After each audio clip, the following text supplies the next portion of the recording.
एक दिन थुंग थुंग अपनी बीवी और छोटे बेटे चिंटू के साथ ससुराल से घर लौट रहा था। सफर लंबा था और धूप बहुत तेज थी। तभी चिंटू प्यास से परेशान होकर बोला, पापा, घर पहुंचने में और कितनी देर लगेगी? मुझे बहुत जोर की प्यास लगी है। थुंग थुंग मुस्कुराकर बोला, बेटा, प्यास तो सबको लगी है। तभी उसकी नजर कुछ दूर एक बड़े तालाब पर पड़ी। देखते ही तीनों तालाब के पास गए और जी भरकर पानी पिया। फिर घर लौट आए, लेकिन घर पहुंचते ही तीनों के पेट में अचानक तेज दर्द शुरू हो गया। दर्द इतना तेज था कि तीनों चिल्ला उठे, लेकिन अगले ही पल उनका पेट गुब्बारे की तरह फूलने लगा। ये देखकर थुंग थुंग घबरा गया, पर किसी को कुछ समझ नहीं आया। थोड़ी ही देर में पूरे गांव को इस बात का पता चल गया। सब लोग थुंग थुंग के घर के बाहर जमा हो गए। थुंग थुंग रोते हुए सबको बताता है, सुबह तक सब कुछ बिल्कुल ठीक था, लेकिन जैसे ही हमने उस तालाब का पानी पिया, तब से हमारे साथ ऐसा हो गया। लेकिन किसी ने उसकी बात पर यकीन नहीं किया।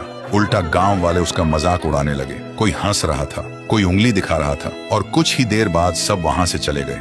पर अपने दर्द और अपने परिवार की बेइज्जती ने थुंग थुंग को जवाब ढूंढने पर मजबूर कर दिया। फिर शाम के वक्त लोगों से छुपकर वह अकेला दोबारा उसी तालाब के पास आया और जोर से चिल्लाया, आखिर हमने तेरा क्या बिगाड़ा है?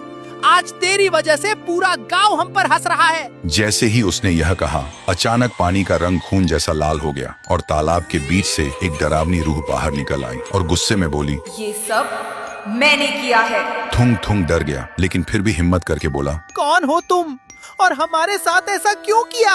इतना सुनते ही रूह रोते हुए बोली, बहुत साल पहले स्कूल से लौटते वक्त मुझे बहुत प्यास लगी थी। फिर मैं इसी तालाब से पानी पीने लगी थी। तब तुम्हारे पापा अचानक कहीं से आए और मजाक में मुझे पानी में धक्का दे दिया। उन्हें लगा मुझे तैरना आता होगा, लेकिन मुझे तैरना नहीं आता था। मैं मदद के लिए चिल्लाती रही, लेकिन तुम्हारे पापा डर कर वहाँ से भाग गए और मेरी जान पानी में डूबकर चली गई। और उस दिन से मेरी रूह इसी तालाब में कैद है, सिर्फ इसलिए कि कब तुम्हारे खानदान का कोई इस तालाब का पानी पिए और मैं उसे उस गुनाह की सजा दे सकूं। ये सुनकर थुंग थुंग की आंखों से आंसू बहने लगे। वह हाथ जोड़कर बोला, मेरे पापा से बहुत बड़ी गलती हुई थी, लेकिन वो अब इस दुनिया में नहीं है।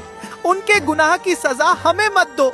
मेरा बच्चा तो उस वक्त पैदा भी नहीं हुआ था और आज वो दर्द के मारे तड़प रहा है। यह सुनकर रूह का गुस्सा एक पल में शांत हो गया। फिर वह हवा में हाथ घुमाकर बोली, मासूम बच्चों को कभी किसी और के गुनाह की सजा नहीं मिलनी चाहिए। और अपनी शक्ति से थुंग थुंग को उसके घर वापस पहुंचा दिया। घर पहुंचते ही उसने देखा कि उसकी बीवी और बेटा बिल्कुल ठीक हो चुके थे। ये देखते ही तीनों रोते हुए गले लग गए और थुंग थुंग ने कसम खाई कि वह कभी किसी के साथ ऐसा मजाक नहीं करेगा जिससे किसी की जान खतरे में पड़ जाए।